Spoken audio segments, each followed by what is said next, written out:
Hello everyone, welcome to the news desk. One final time, Rich Hagan sitting alongside the Pro Tour historian Brian David Marshall. BDM, it's been a great season, fine, but you always want a great end. Put an exclamation point on it. Did we get one? I gotta say, this is as fine a top 8 experience as I've had watching Magic in a decade. What did that for you? You know what? Everyone, there were a lot of interesting decks. There were great players. There was a range of stories from grizzled veterans to Pro Tour debutantes. People played Magic. It wasn't determined by Mana Flood or Mana Screw. Everyone got to play their games, and then it all ended in the most crazy, unexpected, pun-inducing, deliriously wonderful way. Yeah, it was a pretty extraordinary day, to be fair. Why don't we take you back to the start of the day? On our big board, we've got the top 8 bracket for you. And there were so many possibilities there. You've got the likes of Pat Cox and Owen Turtenwald, a player of the year there. Even Flock, the new Slovak captain. Matt Sperling in his first Pro Tour top 8. William Jensen in his 5th. Pierre Mondin in his first. Yuki Ichikawa in his second in only 4 tries. And Jackson Cunningham in his first ever PT. As you say, BDM, stories everywhere. But why don't we see what stories happened once the magic actually started? Where do we go? Well, Patrick Cox was playing a really scary Naya aggro deck that was capable of winning with what he called his combo. His combo was a Johnny Caller of the Pride and Gore-Clan Rampager on pretty much any creature to be able to do 16 damage out of nowhere. And we saw him do that in one game against Owen Turtenwald. But Owen, playing in his second Pro Tour top 8, had the black-white mid-range deck, and he was able to just take control in that match and eventually win. So whoever came out of that one, in this case Owen, knew that they were going to have a tremendously tough opponent coming out of the second quarterfinal. And this is the most classic matchup. If you've been playing Magic for as long as we have, you've seen countless matches of the mono red burn deck versus the blue white control deck, and this was really an amazing example of that.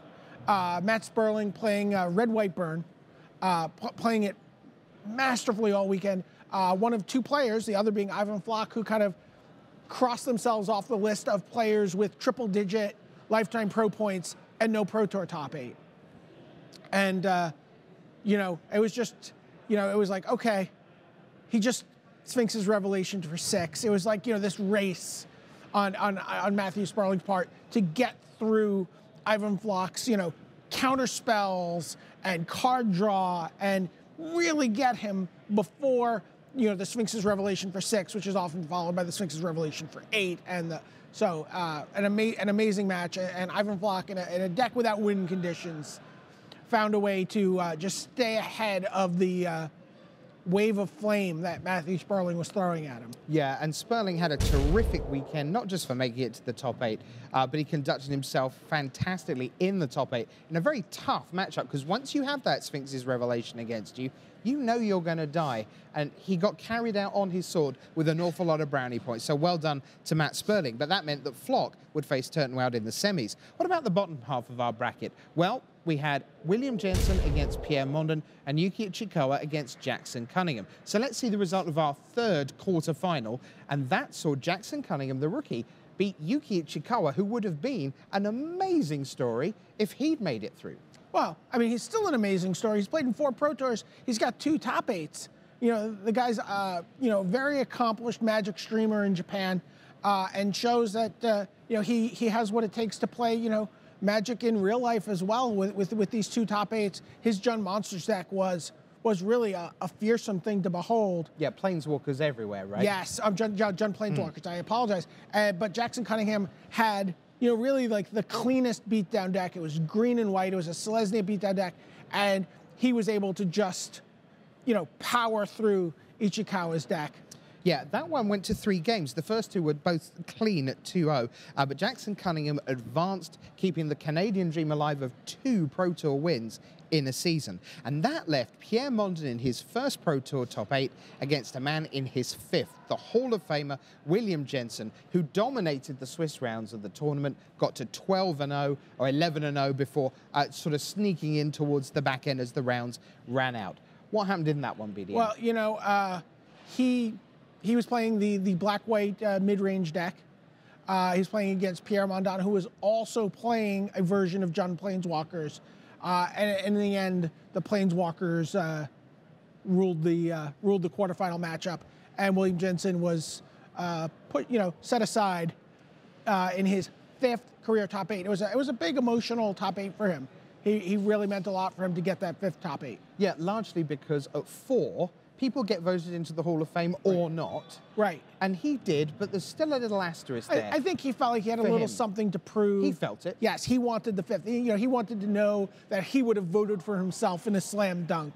And he feels like 5 Pro Tour top 8s with all the other things that are also on his resume was where he would be. And also, you know what? It's been 2 years of William Jensen really rededicating himself to Magic. He'd been retired from the game, playing in some open series, dominating the Grand Prix circuit, and building up a head of steam on the Pro Tour.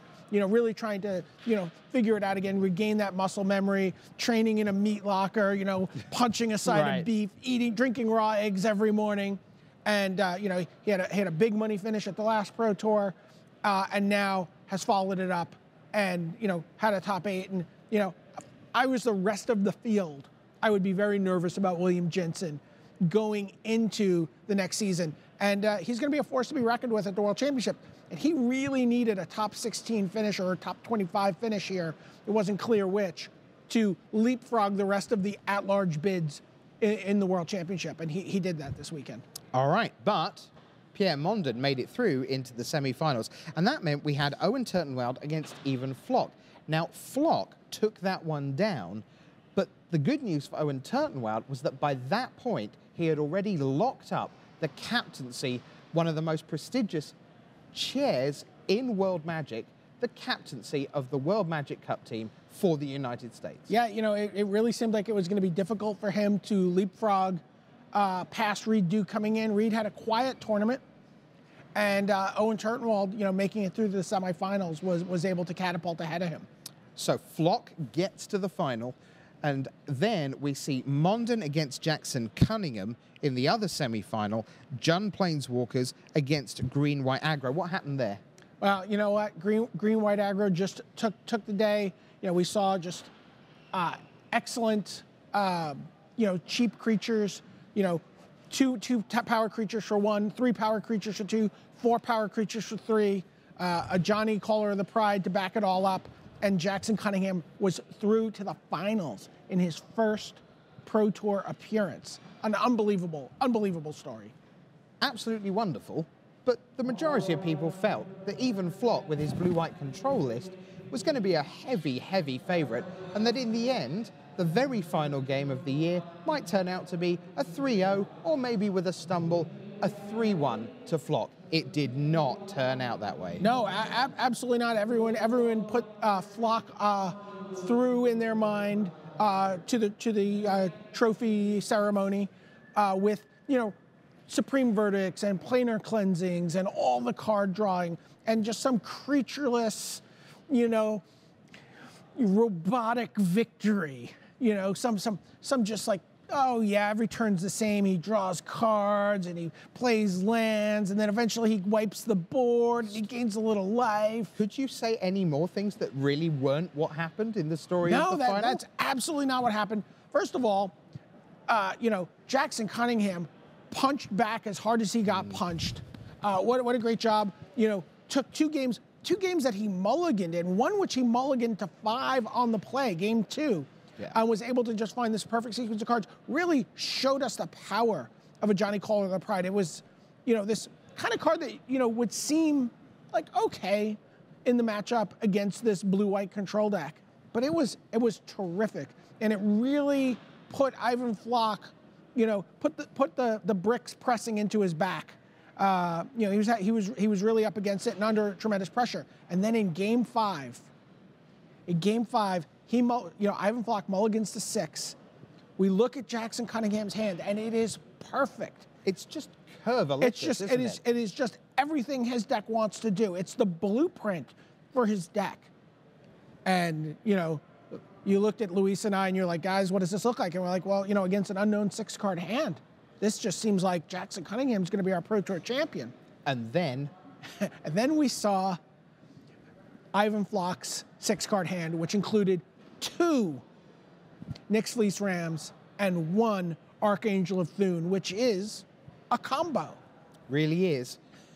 He got to the Archangel, he had them all in play, and when he had Azorius Charm, he knew that he was going to send everything in and claim the title. Ivan Flock of the Slovak Republic is your Pro Tour Magic 2015 champion. Congratulations also to the end-of-year champions, Rookie of the Year, Jared Betcher of the United States. Tremendous season. He had a quiet tournament this weekend, but, you know, just an incredible season with 2 top 16 finishes and 3 Grand Prix top 8s. And then also, our Player of the Year is from France. What a great player, Jeremy Desani.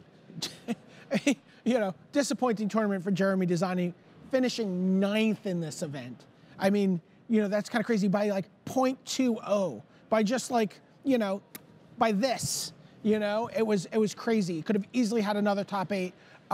3 strong money finishes out of 4 Pro Tours for him.